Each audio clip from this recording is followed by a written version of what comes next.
Yeah, David, that is the big question. And it appears the DMV wanted time to figure out on its own how big the problem was and why it happened.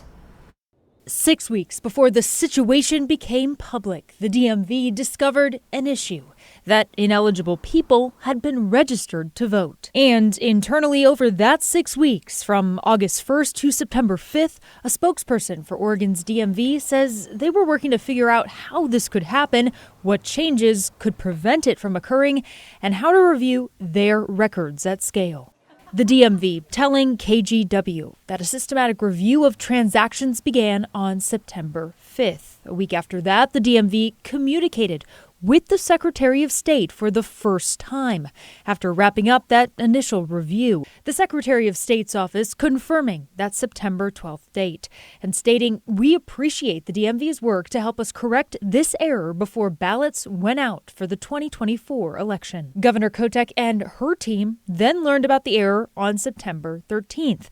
This development shedding light on the timeline comes after a hearing in Salem where lawmakers pressed the agency for answers. Just to be clear, that you didn't have anything set up ahead of time to audit this for these issues. Chair Bowman and Representative Helfrich, that's correct. Let me state the obvious. Should we have been looking sooner than a few months before the election?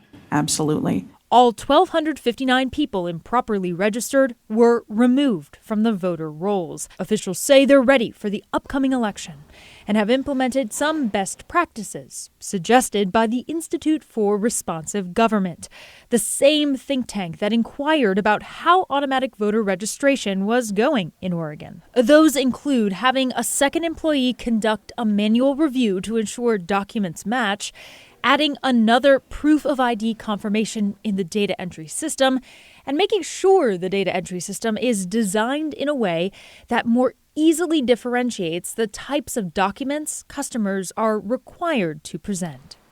In other words, it'll be much more difficult for DMV staff to accidentally select U.S. passport in a drop-down box, automatically registering someone to vote under Oregon's motor voter law when they're actually looking at a foreign document, though it remains unclear how so many mistakes happened over a series of years without anyone taking a closer look. David? Yeah, hindsight is always 20/20, isn't it?